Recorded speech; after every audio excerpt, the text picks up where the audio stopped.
over. Lots that's changed in the market, even in a month. It's just fascinating how much you really have to keep your pulse on the market, especially if you're doing investing in real estate or in the oh, there we go. That's live. Perfect.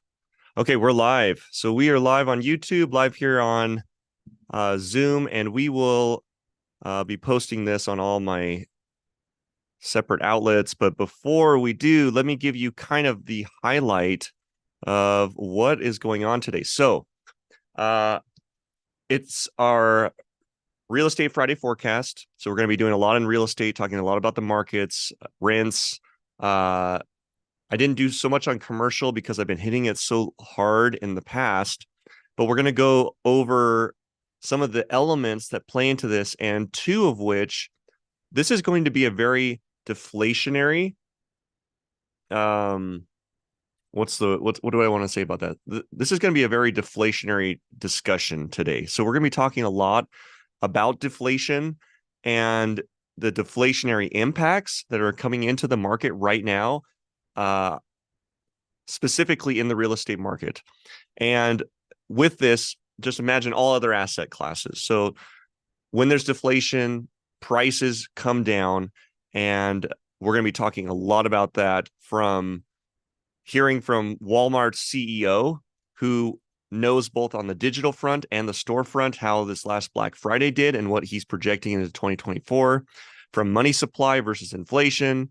We're going to go over rent reports, lumber prices, new home sales traffic, new sales prices versus existing for home builders, and then my data that I provide free for you guys that you can get up to date way before the news actually gets set. So before we get started, let's go ahead and get our intro going so that I can get my disclaimer out of the way and we can talk openly and freely on here. So let's see if I can find that. Here we go. Share the sound. And here we go.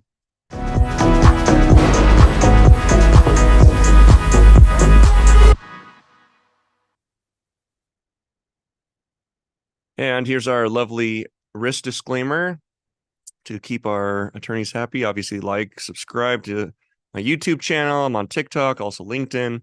But I mostly stay on YouTube and TikTok in terms of my social. And that's where you'll get live updates, more up to date, or I should say more in tune with like the day that it actually comes out versus having to wait till Friday. But, you know, even I'm a busy guy, and sometimes you just got to wait and get kind of your weekly report, which is why I do this podcast. So let's start with the basics. I'm going to bring up a video. The Walmart CEO got brought on a news interview, and what he had to say about deflation, I think, is important to note, and I think will really segue how we're going into today's webinar and podcast. So let me bring this up really quickly, and I'm going to share with you guys his thoughts and his kind of perception into next year as a retailer of pretty much all major products that we buy here in this country. So let me find how to share this, and then we'll get this up.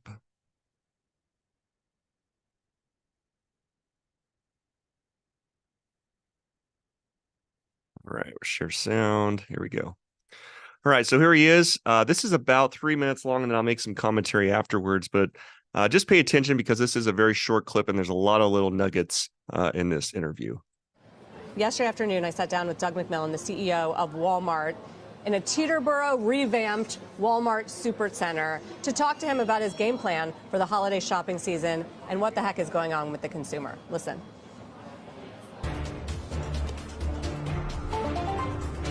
We're an omni retailer, so we've got things going on e-commerce wise, stores wise, marketing wise, and we just had a chance to walk around and show you a little bit about what's happening with our remodels here. We've got quite a few stores that have been refreshed, and that's exciting as we head into this Christmas season. How is it going so far? How is the Black Friday, Cyber Monday, Thanksgiving period? Yeah, we released our third quarter results early in November, and we talked about the fact that we saw some softness at the end of October, but that November had started off well. What we said at that time is that we expect that Black Friday will go well and that things may be a little soft until you get closer to Christmas, because customers, generally speaking, are really price sensitive right now. They're prioritizing their orders, and they know that there's a chance that the prices might be lower right before Christmas or right after Christmas with clearance, and so that's what we expect to happen. What are you seeing in terms of traffic around this important holiday period? Yeah, we're continuing to see traffic growth in store, plus even more transaction growth for pickup, curbside, and delivery. As a company, our in-store business is continuing to grow, but we expect that this trend of faster growth for curbside and delivery will continue, and we're happy to serve people however they want to be served. Customers these days shop in kind of an all-of-the-above way. They use stores, they use pickup, they use delivery. It's fun to come in here and pick up what you needed for Thanksgiving and also look at what was available for Black Friday, and that's the behavior we're seeing. What about by income level? Because it does feel like it's been bifurcated. Everybody's price sensitive. You know, we went through this period of inflation, which has now changed. We're starting to see some deflation, which we're happy to see. But as that price sensitivity went up, everybody was looking for value, and we did really well and continue to with higher income cohorts. Higher income trading down. Is that still happening? We don't like to think of it as trading down to come shop at Walmart. It would be more like people are looking for value. But as we've shown you, like in our apparel category, we've got better brands, we've got some great values, even though they're at higher price points than what we might have had in the past. So Walmart has appealed to everybody for some categories forever. Like we sell a lot of bicycles and flat panel televisions. But these days we're focused on offering customers what they want in apparel and home and some other categories that have more of a fashion component so that we can serve everybody better. And then bring along services like Walmart Plus so that you can get free delivery and hopefully retain those customers that have been coming to us in recent times. You mentioned some of the general merchandise categories, which have been weaker compared to staples like food. Is that reversing? Not in dollars, but in units, we're seeing GM start to come back. And we've done well in GM through the year. Like back to school was pretty good. Things were better in the second quarter than the first quarter.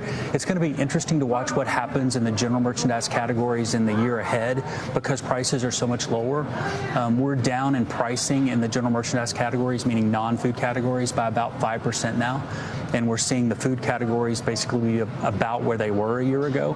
So today, if you're a customer shopping our app or walking through the store, you see a lot of rollbacks, prices that were lower than before. Our toy department's got 25 items below $25, and there are items that are easy to find there under $10. Couldn't do last year. Couldn't do as many of those items last year.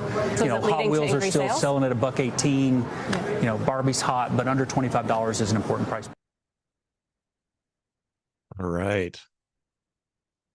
So you can clearly see that there's some concern in the GM market, meaning like general merchandise market. And Walmart, it's interesting. Walmart has a really unique perspective on what's happening in products, especially GM products, general merchandise products, because when people are looking for value, they go to Walmart. They go to these. They're not going to Target. They're not going to your general retail stores or your malls to buy products. So when people's wallets get tighter, they typically look for more value. And so Walmart isn't necessarily hurting that way from a revenue standpoint. However, from a pricing standpoint in the store, they are seeing already massive deflation in all categories. He mentioned food. Food is back down to prices about a year ago. He's saying that general merchandise is also dropped in price. And we're also seeing things like certain behaviors online and in store from Black Friday that are starting to show that people are holding back. The general consumers going, I'm a little more skeptical. I'm looking for more value rather than paying full ticket price. And that's generally the trend that even the CEO of Walmart is seeing. And so with that, I think it's valuable that we transition into what's causing this? Like, how is this happening? And I want to bring up, let me show you guys this. I'm going to show you the money supply versus inflation chart. And I think this is a valuable chart to kind of glean into, let's see, I've got so many charts today. I think this is it. Let me see really quick. Yeah, this is it.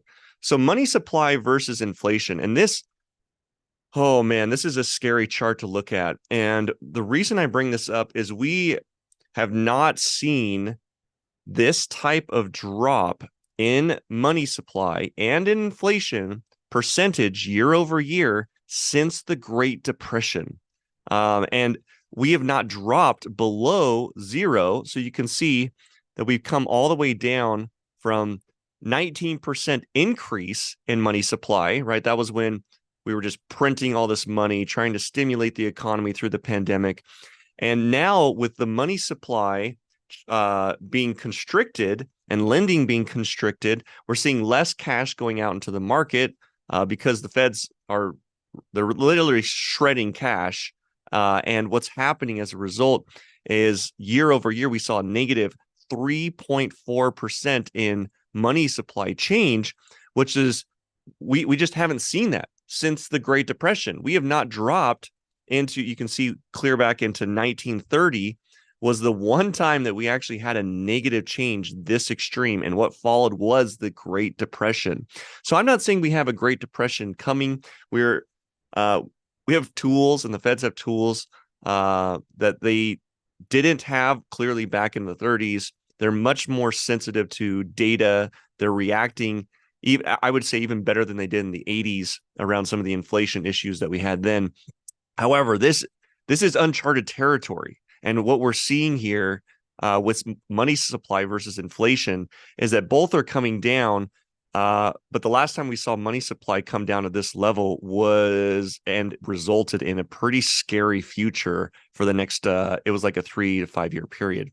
So are we heading into a depression based on money supply? I would say no, but this is a really strong argument that we are going into a deflationary period. And 2024, my prediction based on a lot of this data is 2024 is going to feel a lot better for the average consumer. Now, with that, with deflation and with the feds targeting unemployment as one of the key metrics before we start lowering rates, I also anticipate that, yes, this will be good for the consumer, but some of the consumers are going to be losing their jobs while this happens. So as long as you can keep your job, keep your income stable, this should be actually a benefit to you and or your family. Now, moving into our Real Estate Friday forecast portion, I want to start with rents. Rents, oh, this is actually an article. So let me bring this up. There was a rent report that came out that just the data on here was just incredible. And I want to bring out some highlights on this report. So let me bring this up really quick. And I'm not going to spend a ton of time on this section, but I think it's valuable to share. Let's see if I can get this pulled up. Why is this not showing? Sorry, give me a second, guys. Nope, don't do that. Okay.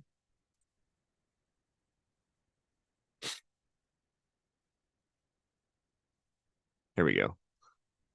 I got so many things up on my computer screen. It's hard to navigate what I've got up and not. So this is on apartmentlist.com. And all I want to show and share with you is how things have been changing across the rental market. Because if you don't recall, about 3 months ago, I showed you a chart between the disparity between rent increases and mortgage increase. And there's this massive gap. And a lot of it had to do with interest rates. And so we talked about, like, one of two things has to happen. We either have to have both come down, or there has to be a massive increase in one or the other. And one of them was that prices of real estate would have to catch up with the massive swing in rental costs. And so you can see this is a chart that goes over the United States median rent from 2017 to present. And you can see that massive spike. And this spike was actually in a percentage, from a percentage basis, larger than increase in the price of homes. And so we've never seen that disparity before, but it always corrects because of rates. When people are buying homes, building, to rent, they have to price in and factor in like what's the cost to service, right? How much is based on rates do I have to charge to make this project even feasible? And so that gap will eventually close and get pretty consistent to where it was before. But in order for that to happen, and you can see the trend, rents are probably going to have to drop. And I'm going to make the argument today that if you are renting apartment or home, rents across the country are going to have to drop. I just can't conceive a other scenario, another possibility where that just wouldn't be the case. And so let me show you some other data on this. This is month over month change in national rent index. And you can see that we are like almost at an all-time low where it goes clear back to the pandemic, meaning we are seeing the change in national rent, like the actual change that's happened percentage-wise, month over month, at almost an all-time low from, what is that, November of 2022. So what else did I want to show you guys on this? Year over year, change in national rent index. We're kind of back to the 2018 time on this, so I'm not really interested in that. Oh, here we go. Annual change in median rent. So this is from 2018 to present. This graph is very unique. You have to look at the right side where it shows the dates. 2021, here's 2022, and then 2023 is this purple line here. And you can see the radical percentage increase that happened in 21. But look at 2023, very different than 2018, 2019, 2020. We kind of destabilized. We saw this drop. And 2022. Now, 2023, we had almost no increase. Almost, you could see at the like the highest spike year over year, we're probably at like 2.5% increase, which would be that would follow our typical and what we would tolerate with inflation. But then it started dropping and dropping pretty hard all the way into November. And we'll see what happens in December. We might get a negative. And if I were to predict into December and January, I would bet that this goes into the negative, meaning we see a negative percentage growth in median rents across the nation, which is, frankly, is good for the average consumer. It's good for the person who's trying to make the most out of their income, especially with affordability issues being where they're at right now. Rent CPI is gradually receding also. So you can see in 2023, we had this massive spike, obviously through COVID, and then this drop that happened through this season and heading into November. You're seeing that we're starting to flatten off, but that data has gone all the way down to when the pandemic hit. So this is apartments listed nationally across the country, and what's the percentage change? And we've had negative, so we're actually in and sitting in the negative in terms of apartment listed. And so that's not, when you have supply and demand issues, that's not great for the renter to have less available than previously before. Let's see if there was anything else on here I wanted to show you guys. I think that grabs it. Here are the slowest metro level rent growths across the country, ranked 1 through 10. And so if you're in Austin, Orlando, Atlanta, basically any of these cities, this is the worst. Like this is the worst over 6 months. This is the worst over 12 months. This is the worst over 3 years. And so but we're clearly seeing rent growth over their 3-year period.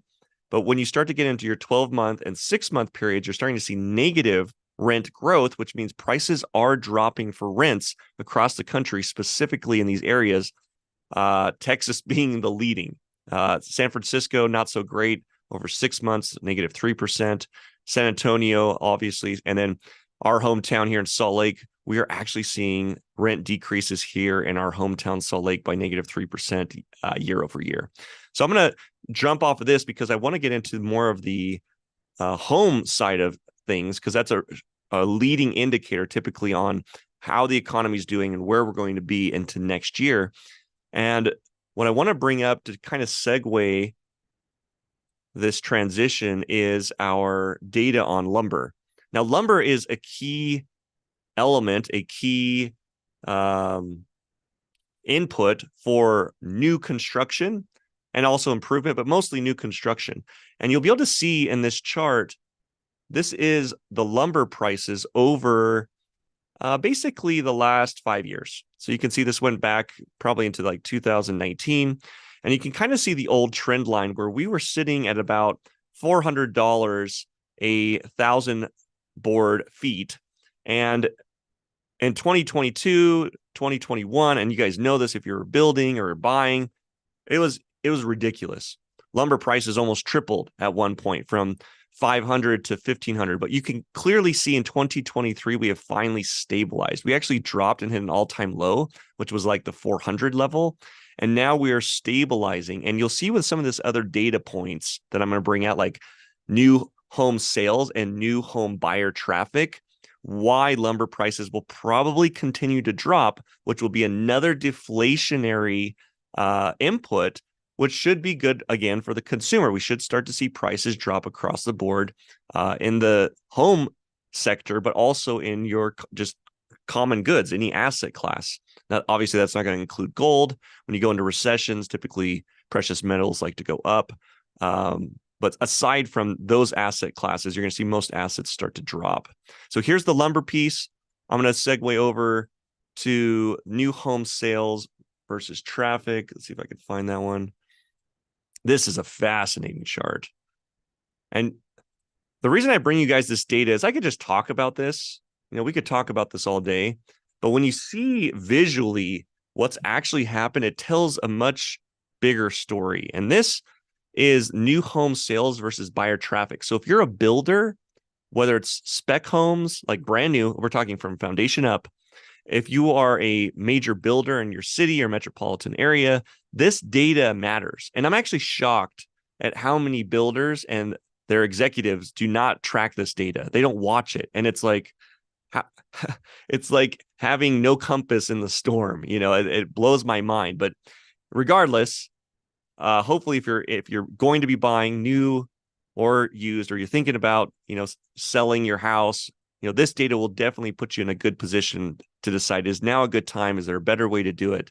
Because frankly, the data, it tells the story. And I would say 90% of buyers, sellers, including builders, do not understand this data.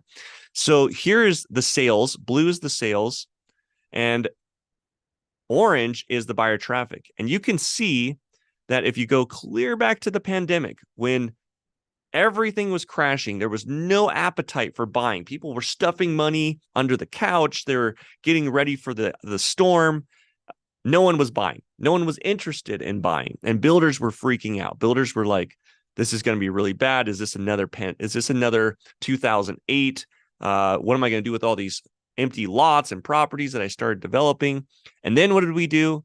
We threw a ton of cash into the market, a ton of cash into the economy through stimulus checks and so forth.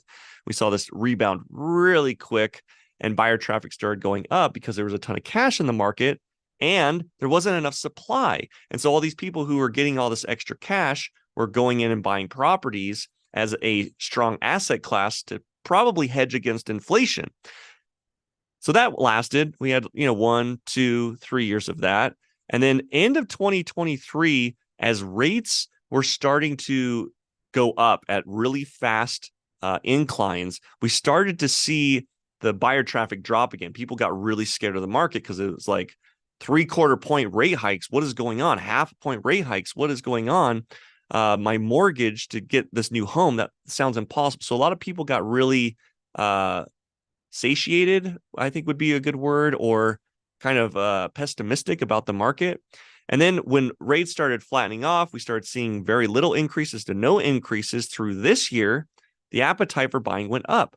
But look what happened in the last section of this year, the last basically quarter of 2023. The sentiment about new homes, we're not saying existing homes, new homes has gone down tremendously, although sales has maintained at about a historical price or about a historical level. So sales have definitely dropped, but not in a bad way. We're kind of in that normal range now from low to high. And combined with that, the traffic or the interest is dropping. And I would guess, here's the key data point, unless we see a rate drop, The moment we see Jerome Powell come in and say, hey, we're dropping 1/4 point, just that signal alone, I would imagine buyer traffic will start to peak, because low inventory, the combination of low inventory, the combination of low or future low rates, you start to get buyer traffic up with nothing to buy. What's going to happen to the prices of these homes? Even though affordability is already ridiculous, what's going to happen? Well, it's just simple supply and demand. You're going to see another spike in the housing market around prices. And what else is that going to impact? Is going to impact rents. Now, I don't like that story. I don't even believe in that story. If you're on the podcast last week, I showed money supply. You guys remember that?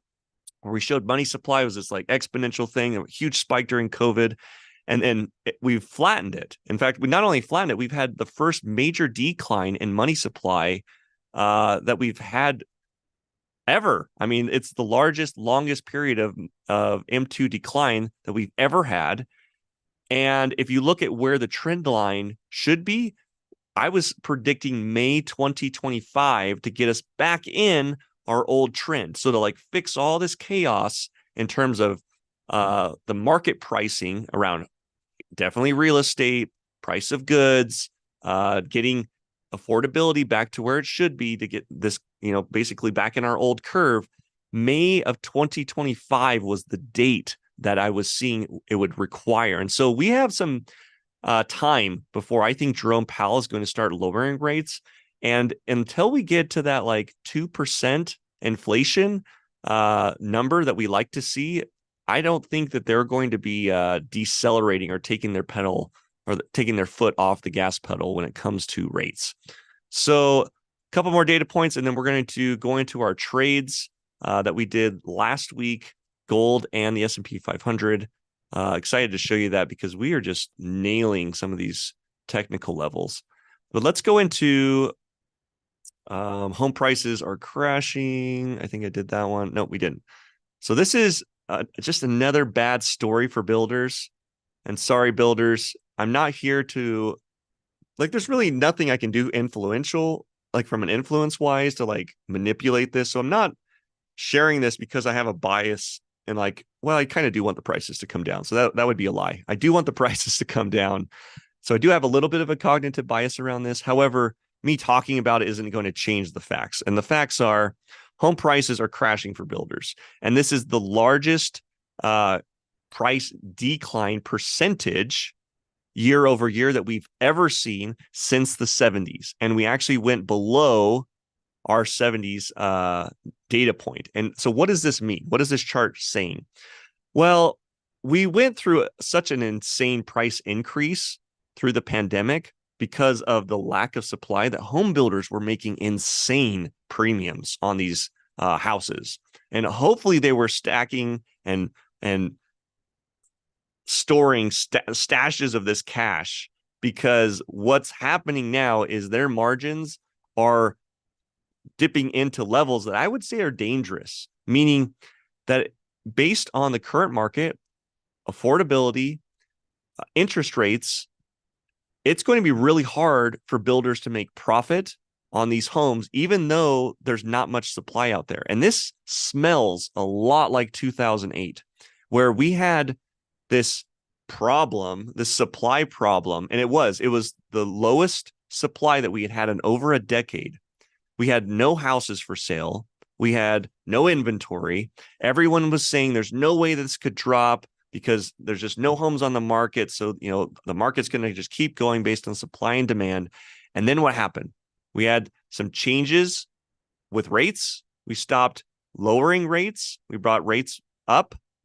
And through 2006 to 2008, the market constricted. Late 7 to 8, the market started to crash. And that's when we started seeing the deflationary period. So in a timeline, in a sequence of time, where are we compared to, when we pull these levers, how long does it take? Well, we're starting to see the impact of all of the rate changes, of all of the measures we've taken to kind of stabilize inflation now. And that could last all of 2024, meaning we might keep rates right where they're at. We'll see deflationary things start to happen in the market. And if GDP starts to drop with it, we might be inclined, Jerome Powell might be inclined to do a rate drop. But when you look at home prices for builders, why are they going to go out and build? How are we going to get more GDP out? How are we going to get more output for the country when there's no profits? When we're at, what is this, negative 18% year over year? Like, who's going to be incentivized to go build a home from scratch when they're going to make 18% less than they were the year before? And so there's going to have to be all this adjusting that happen, and it will.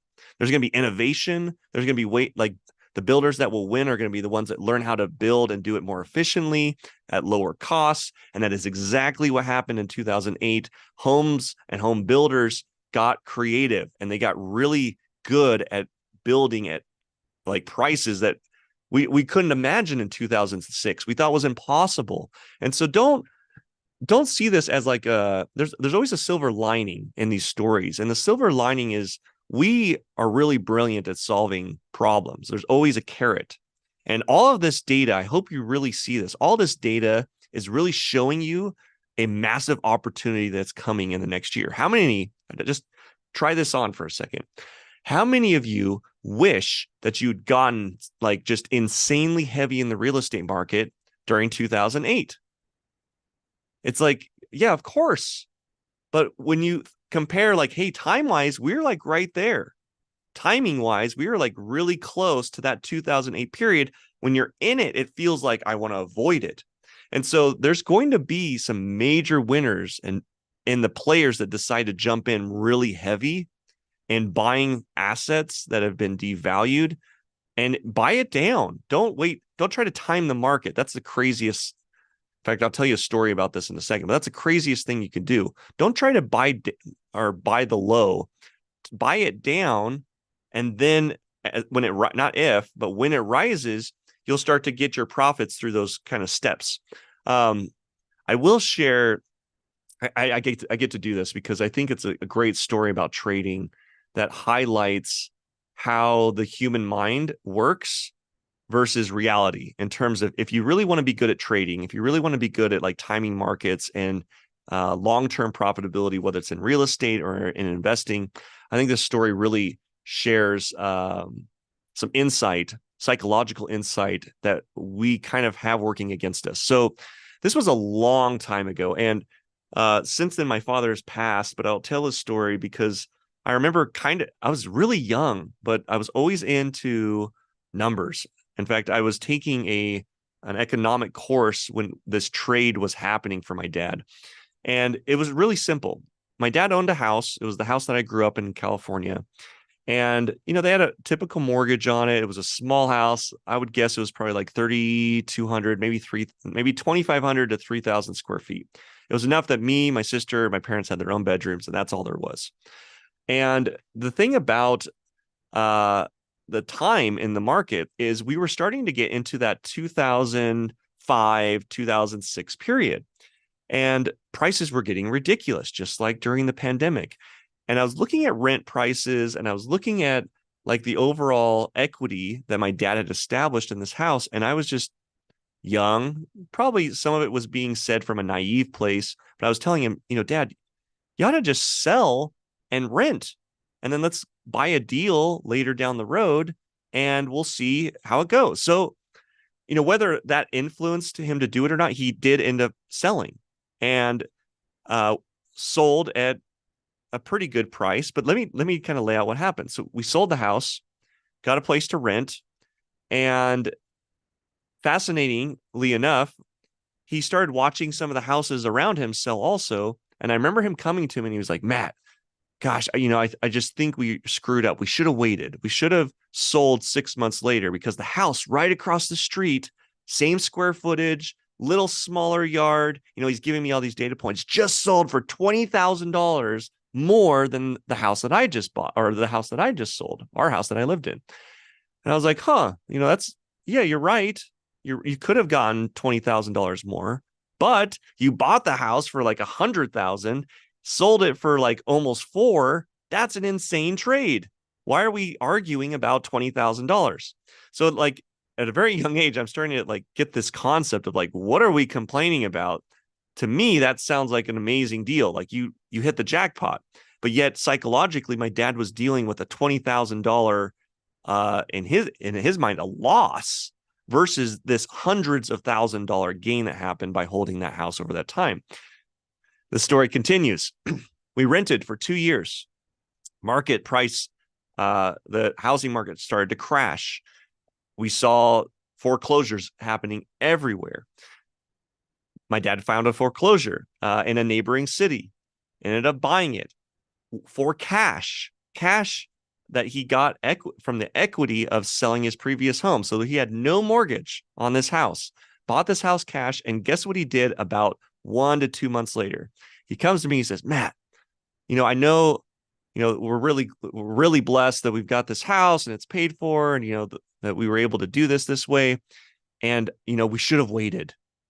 The house right across the street just sold for $15,000 less than the house that we just bought. And it has an extra bedroom. It has this extra, cement pad.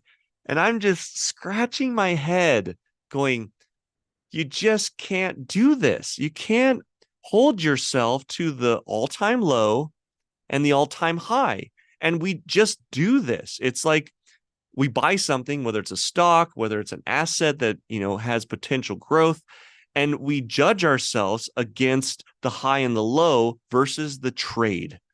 And the reality is, if you're beating 12% a year on your returns on anything, any asset class, you're beating some of the best hedge fund managers in the world. And so that's not just a good trade, that's an amazing trade. And we have to keep that in mind. And as we go into 2024, don't get caught up. If you're someone who's going to be buying real estate, if you're someone who's going to be investing or getting back into certain market classes that have devalued, don't get so caught up on the 5-10% declines that may continue. Because the reality is you're interested in the big trade, not the 1 month, 2 month declines that may, and it will happen. You just have to position yourself. But if you have a long-term position and a long-term view, the value is in that. It's in patience. It's in having the patience and the time and the ability to hold something for a long period of time. So anyways, I think that's a good story to highlight this. Let's go ahead. I'm going to bring up our next piece of data here.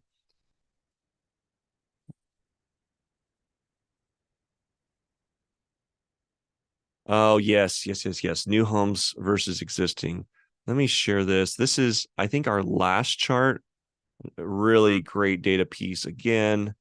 And then we're going to move into I'll show you really quickly my charts. I actually don't have much to show you guys on our charts other than the pending ratio, but I'll give you access to the link so that you guys can have firsthand access to this data before even the news gets a hold of it and writes reports. But here's median sales prices versus new, or it's the median sales price, new versus existing homes. And the reason I'm bringing this up is I'm doing a victory lap. And I'm not Houdini. I'm not, a market prophet, although that's a pretty clever name, market prophet. I'm gonna have to chew on that. But this stuff isn't hard to predict. And I want to just share with you something that happened on this chart that we reported on almost beginning of year, where I was really concerned about this gap. It was the gap between existing and new home sales, existing being the bottom, new being on the top. And you can see that the gap, we had this back in, I think it was end of 2022. You can see kind of right here at the end, this lull that came down and this spike that came up. And there was this like big wide gap between new and existing homes. And if you recall, I said something like, when you have something that channels, I mean, look how tight these two run together. When you have something that channels like this, they always come back together, period.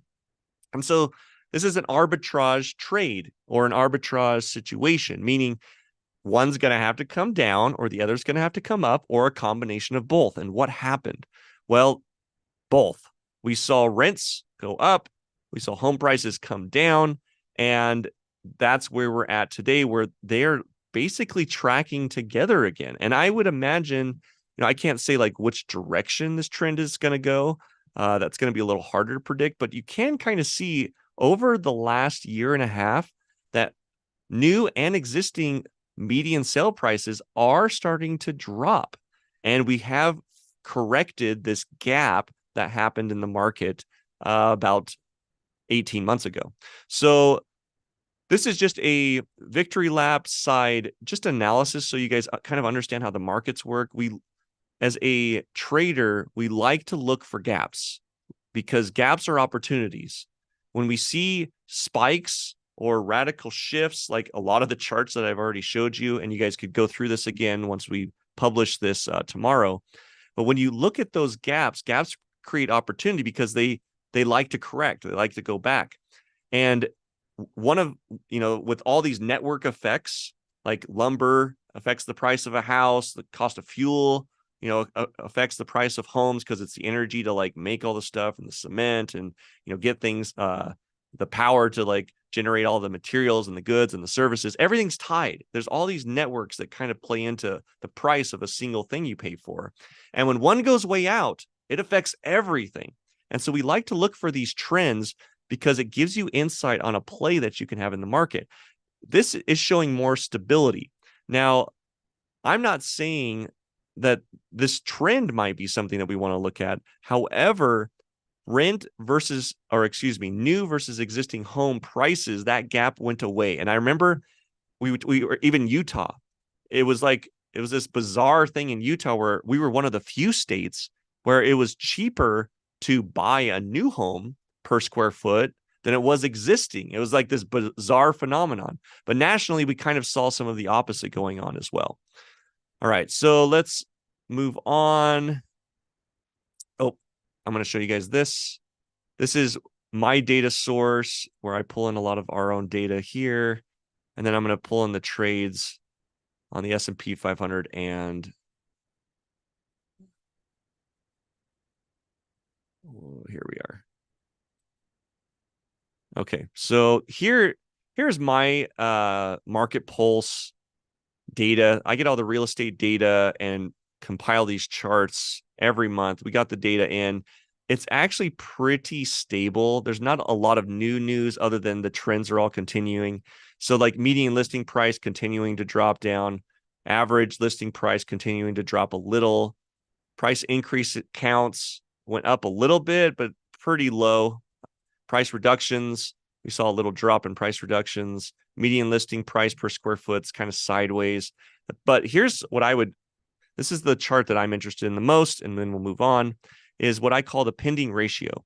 So pending ratio is really this active, like on the market versus how many are closing.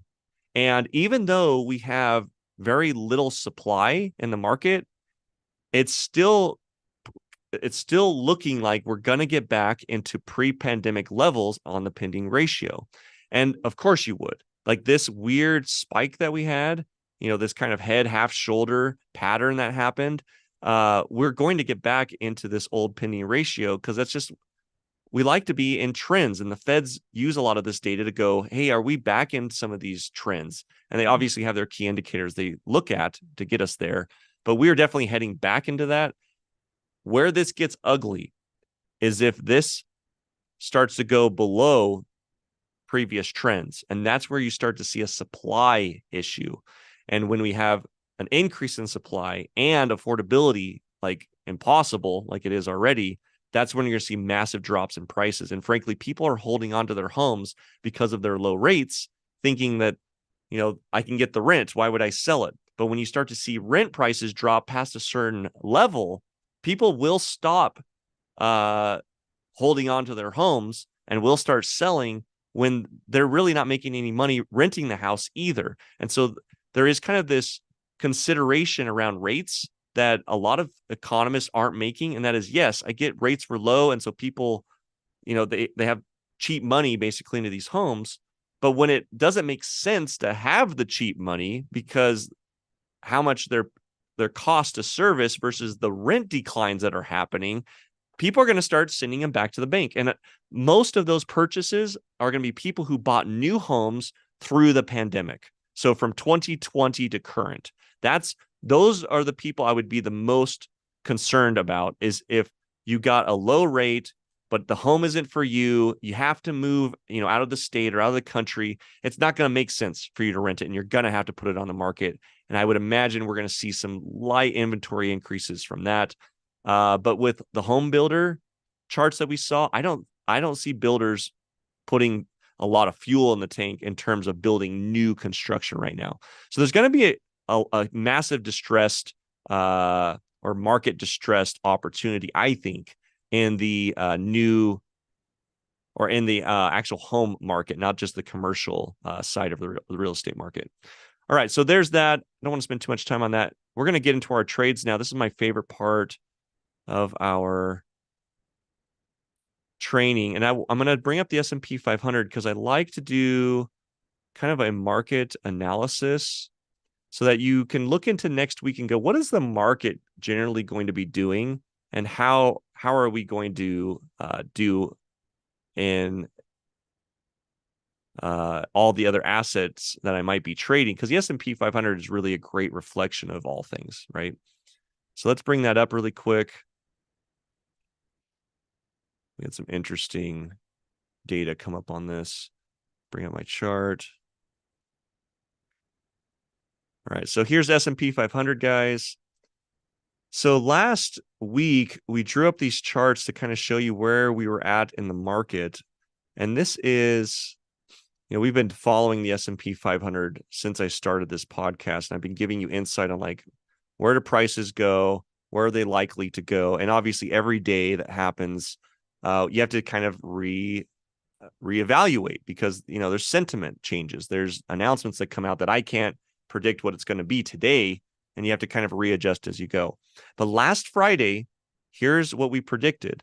We predicted going into Monday and maybe Tuesday, this is where our prices would be. You guys can see that here.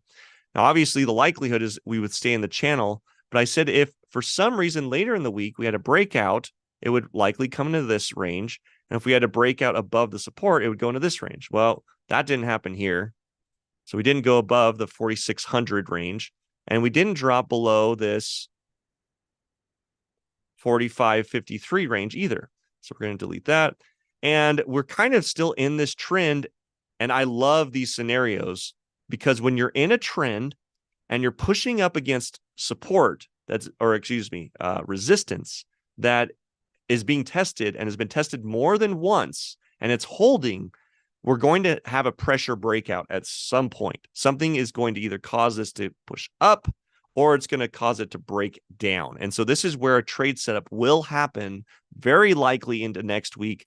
It could go a whole week if we just have very little movement in the stock market next week. Very unlikely, though. So let me kind of draw this out for you, and I'll show you what I mean. So I'm going to get rid of this, and let's just adjust our channel just a hair. So you can see, and we didn't have to do much on this, but you can see S&P 500 over the last 2.5 weeks went from 4,473 and then climbed all the way up to 4,600 and hit the 4,600 top and has been bouncing off of it. And when I talk about pressure in the market and like how to trade this, what's happening is we're going to create mounting pressure because we've got a trend that's pushing us up, and it's like constantly pushing us up towards the upside, which means there is a more bear or bullish sentiment in the S&P 500 right now. However, we have this very strong resistance at 4,600, meaning there's a lot of price action, probably options and futures, where people are placing their bets that when it hits 4,600 to sell it off. Now, I'm not recommending you do that. I look for the trades in the breaks. And here is where the range is going to be Monday, Tuesday, very similar to what we did on Friday. And we got that, we kind of nailed that was going to be in this channel left of that. And the longer it goes, in fact, let's draw this channel out further so you can kind of get all the way into Friday. We're going to have to make some adjustments on this.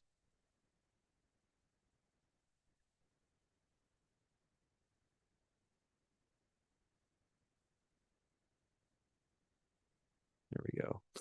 But as we get into, this is going to be Monday. This will be Tuesday. See how it gets tighter. Wednesday, Thursday, Friday. So there is a possibility that it will stay in this. And just mind you, there might be some wicks that break in and out. I like to look at the close of the day before I make the trade. So I like to see it actually close out for the day rather than some news announcement that caused it to come down and then it overcorrected and went back up. You got to be careful of that. But here are what I would see is going to happen into next week.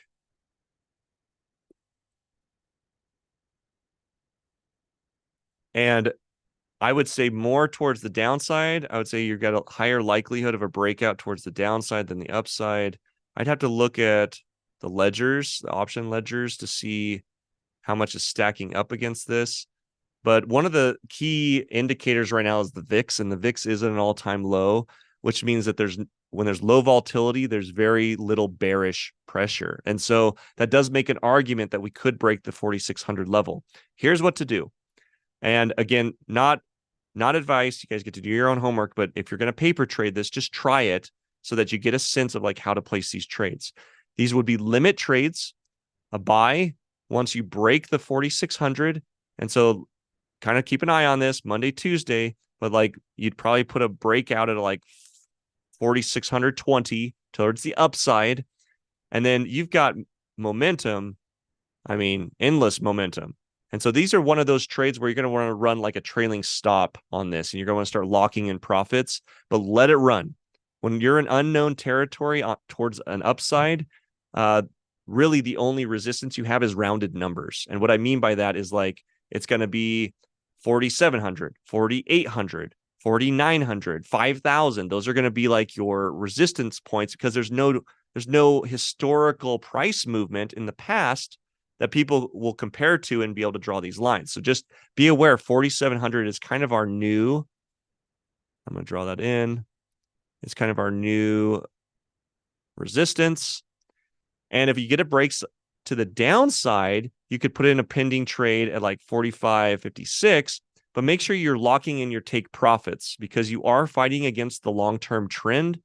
And a take profit, it's somewhere like 44.93. And then put your stop losses obviously above the support here. And if you're going long, put your stop loss below the 4,600 level. So it's really simple.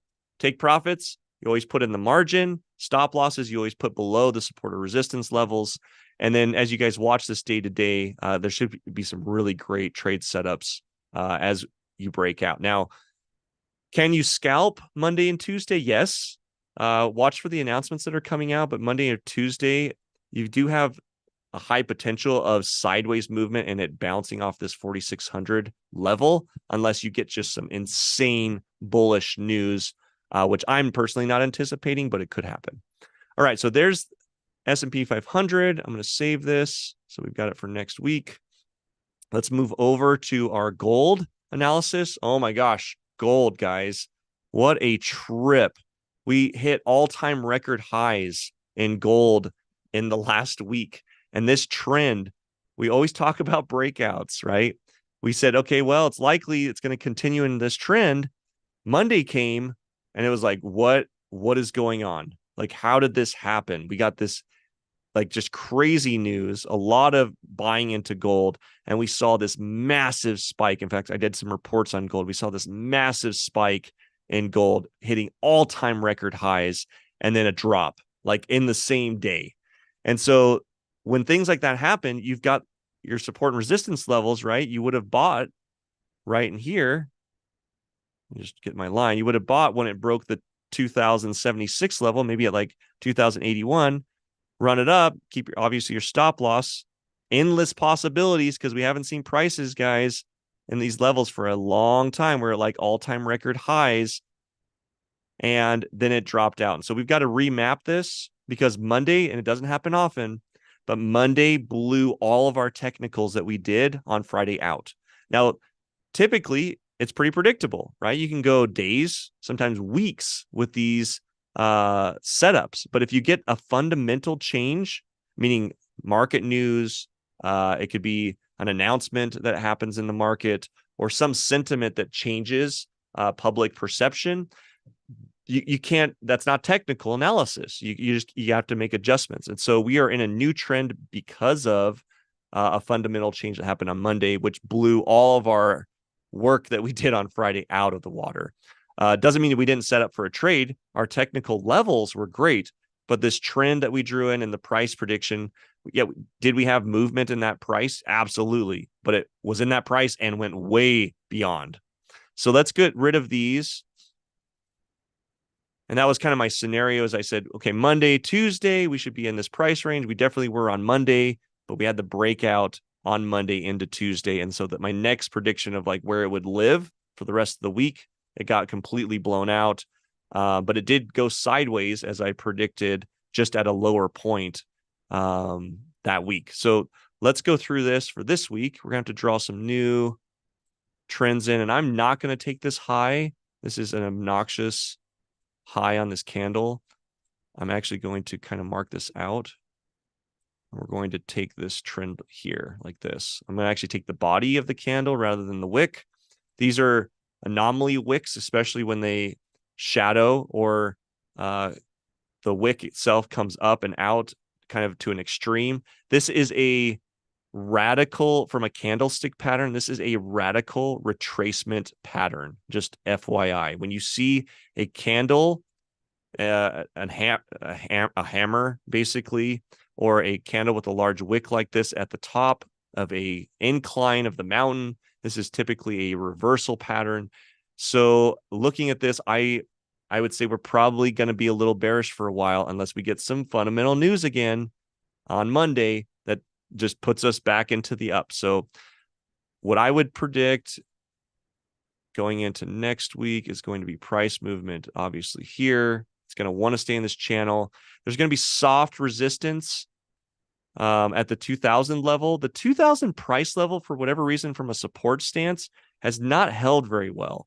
So I would not hold on to the 2000 level being our bouncing point based on historical price movement. It blows through it. You can see it in the past. It just doesn't even care about 2000. However, 1970 is a strong support from the past. And so I would hold on to this. I think between 1970 and 1950, you might see some support, but that's where I would predict this. So what do you do with this? Well, we're kind of in the middle of two major support and resistance levels, the 1970 and the 2050. So we have movement to go down, and we're already in the channel. So there is potentially a trade already in existence right now. This short trend and trade happened when we came back down through the 2050 level. You could have put in a sell trade at about 2038, rode it into the 1984 range. And I think that would have been a considerable thing to do. I think that would have been a decent trade. Can you put in another trade now? Yeah, I think you could. I think you could go bearish. Just make sure you're taking your take profits above this 1970 level, and then put your stops. If it crosses this light support, put it above 2000. If you're going to put it in right now, put it above 2049, and then watch for breakouts. If it breaks this trend towards the upside, you could have a great buy trade. But again, just watch your technicals. So if you're watching this and you're like, gosh, I want to trade gold, or gosh, I want to trade the S&P 500, just write the support and resistance levels down and mark these on your charts. And then you're going to trade the support and resistance based on your take profits, stay inside, your stop losses always go outside. All right. Well, that wraps things up, and my timing on this was perfect. So next week, we're going to be mixing things up. I brought in a producer. You can kind of tell like my scenery has changed, and we're radically changing kind of my landscape, how I'm doing the podcast. And I'm also going to be messing with the template to make this less technical, less data driven, and more entertaining. So I'm going to dial back my data by like 20%. I'm going to dial up my entertainment by like 20%. To make this more engaging, because frankly, if you're not in the numbers and you're not incentivized to be in the numbers, this can get a little heavy. And so next week, we're going to make this a lot more fun. I'm going to do some segments to kind of get some involvement from the audience. And yeah, I think why not? Why not make finance fun? And maybe that's what we'll call it. We'll call it the fun finance section. But anyways, thanks so much for being on here, guys. I appreciate your support. and we will see you same time, same place